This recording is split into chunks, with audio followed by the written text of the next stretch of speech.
Learn today's latest January news as we have some massive updates involving our efforts to sign Moukoko in the next window courtesy of The Athletic. To move on, let's discuss the future surrounding N'Golo Kante as reports in Spain suggest Barcelona are the favourites to sign Kante on a free deal, and to end things, we talk right wing back competition as we're in the market right now to sign competition alongside Reece James. So that's all the latest stories to get through today, you guys. I hope you definitely enjoy, and make sure you guys watch my match review yesterday where I break down some of the impressive, exciting performances I saw from many of our young stars, in particular from Omari Hutchinson. So make sure you guys understand the talent we have. I hope you enjoy. Before we get into anything, let me get one massive plug out of the way first. Today's video is brought to you by OneFootball. The World Cup is currently in its final stages, and OneFootball is the app to have to stay up to date with all the latest World Cup news, fixture news, and club news as well too. As you can see on screen, you click on the World Cup tab right on the top. Of course, tomorrow night, massive game, Argentina, Croatia. In the comments, who do you want to see win? Do you want to see Kovacic go through, or do you want to see Lionel Messi add to his legacy? Let us know below. But for me, it's just like so convenient to get access to all the information I need to see, from fixture news, the tables, so you can remind yourselves how this World Cup progressed, knockouts, news. For me, most importantly as well too, take part in the special World Cup quizzes. Over 300,000 people have taken part. Do not miss out, the World Cup ends very soon. And as you guys can see right here, first question, who is the youngest player to score for Spain in the World Cup?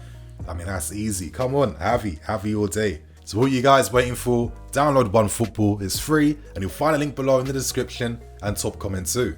So right now, let's kick things off and let's discuss the future surrounding N'Golo Kante.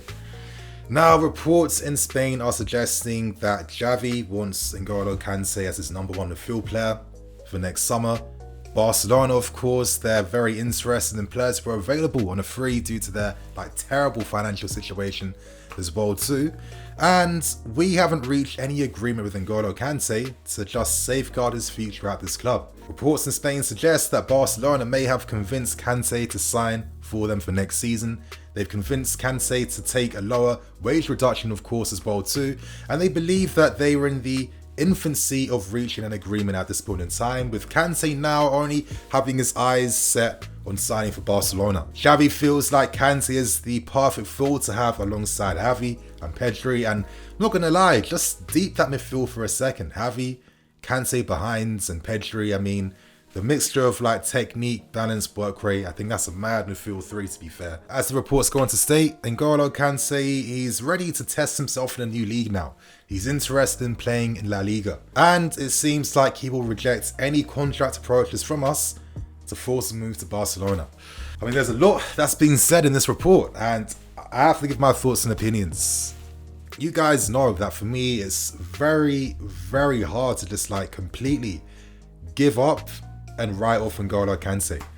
For me, considering that him and Kovacic have had a pretty similar injury history over these past few seasons, I don't like the fact that when Kante is coming back from injury and he's still recovering, that recovery period is used against him, and it's kind of like the proof that some people need to suggest that he's finished and he's past it, even though it's not really set onto other players that go through those same injury issues. But that type of hypocrisy aside, I've always said this. I think you only sell N'Golo Kante if he's going down another level. Selling Kante as a free agent, I think every massive club in Europe would be instantly after him. No surprise to me that Barcelona would be the first names on that list to get a deal over the line. And I just feel like if we're going to allow N'Golo Kante to leave, I think there needs to be incredible data, full proof. There has to be a lot done to really support the fact that it's time to move him on. I like to think that finances aren't the reason that's stopping him from committing his future at this club. Because for me, you guys, I like the youth project that Bowley is building. But at the same time, you still need some experience to have in that squad. And I just think that during a long, hard season, if you can't rely upon Kante for 60 games, I think there's still like tons of merit to have this guy for at least 30 games in the season. He's a clutch player. He comes through in the knockout games, in the big games, he's always there. And I just kind of feel like having his experience and expertise, I think that would just improve our squads. And I'm not comfortable thinking about Kante moving on to sign for another big club and leaving us on a free. That's only my thoughts and opinions though, you guys. I feel like I could be here all day discussing this, but we have other stories to tackle and discuss. So in the comments, let us know below. Do you think that Kante's finished now? It's time to move him on?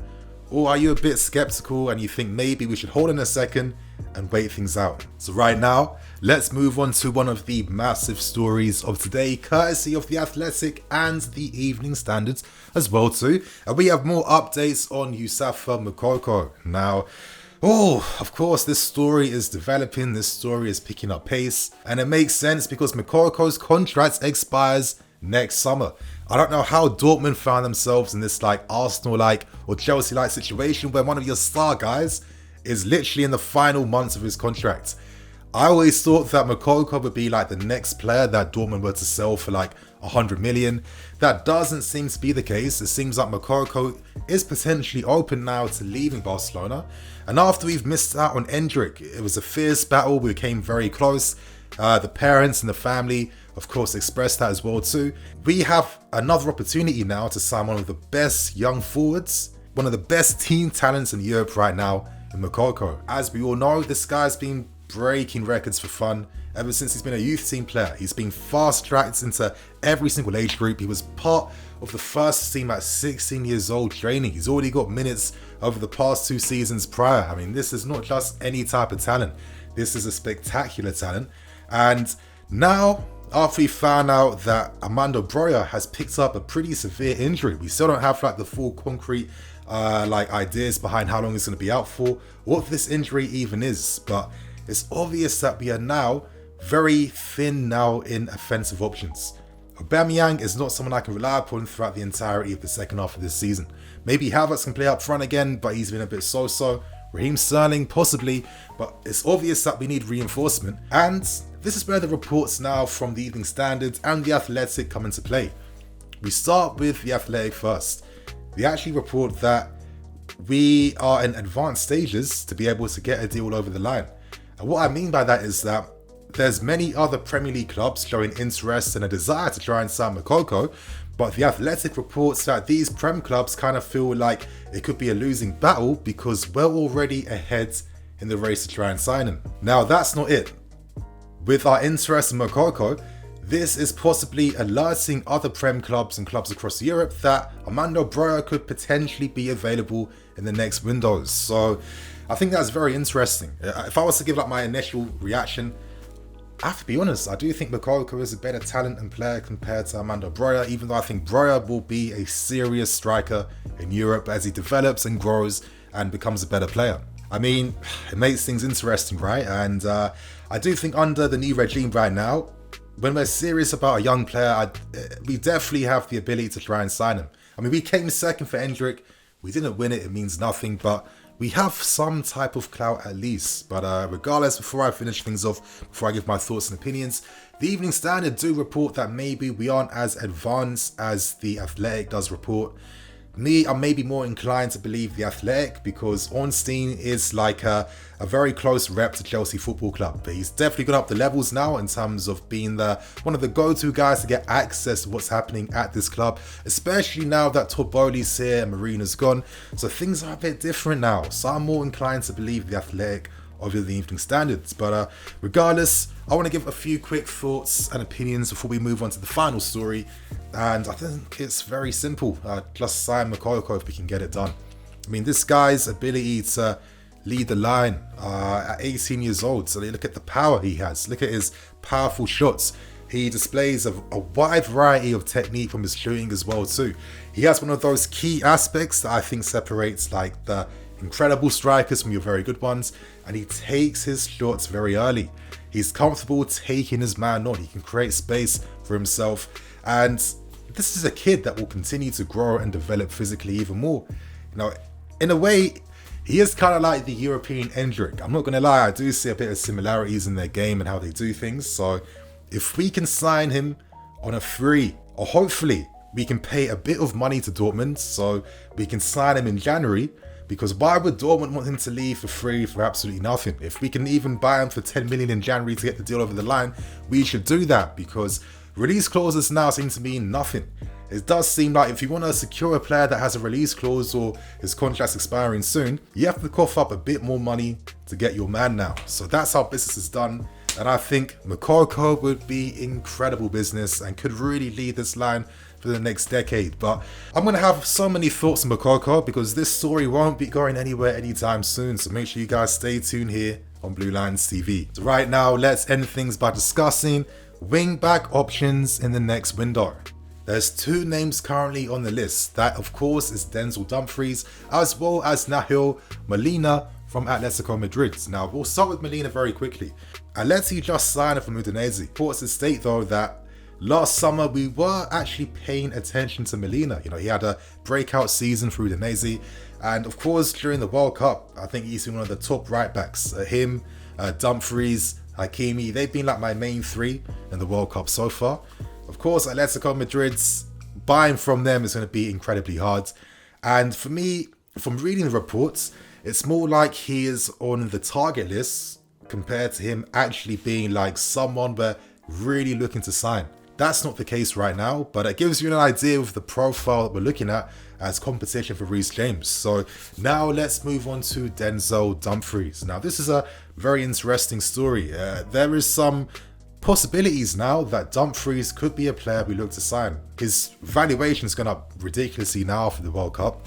Naturally, that was going to happen. I mean, he plays so well for Holland because they really take advantage of his ability to attack and make those late man runs into the final third. Maybe at Inter, though, maybe a little bit more conservative, just a bit.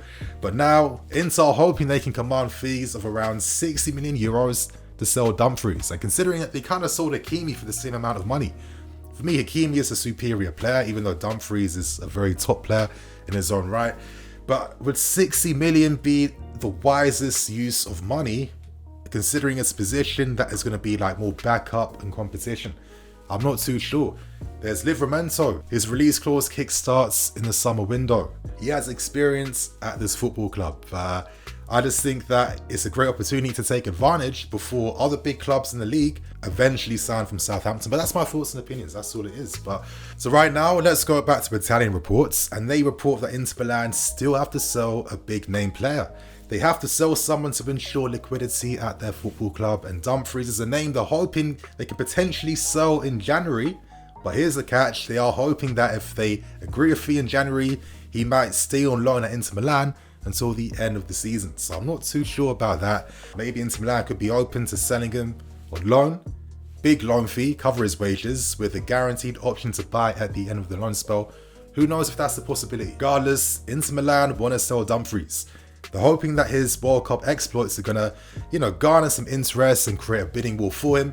And they're hoping they can sell him very, very soon because they need to bring us some money before the 30th of June. We already have some hints that Dumfries is more than open to leaving Inter Milan to come into the Premier League. In particular, his agent is Rafaela Pimenta. She's already confirmed that her client is more than open to moving to the Premier League and leaving Inter Milan. So purely it comes down to reaching an agreement with Inter. They want way more money than we want to actually pay for Dumfries because, again, he's the competition guy. A part of me feels like Lukaku could play a very important part in helping get this deal over the line. So there you have it, you guys. That's all the latest news that dropped today. Share your thoughts and opinions below in the comment section. What story spoke to you more? What gave you the strongest opinions? Let us all know. And on that note, I'm the EFC. This is BlueLionsTV. I'll catch you guys later with some more videos. Cool.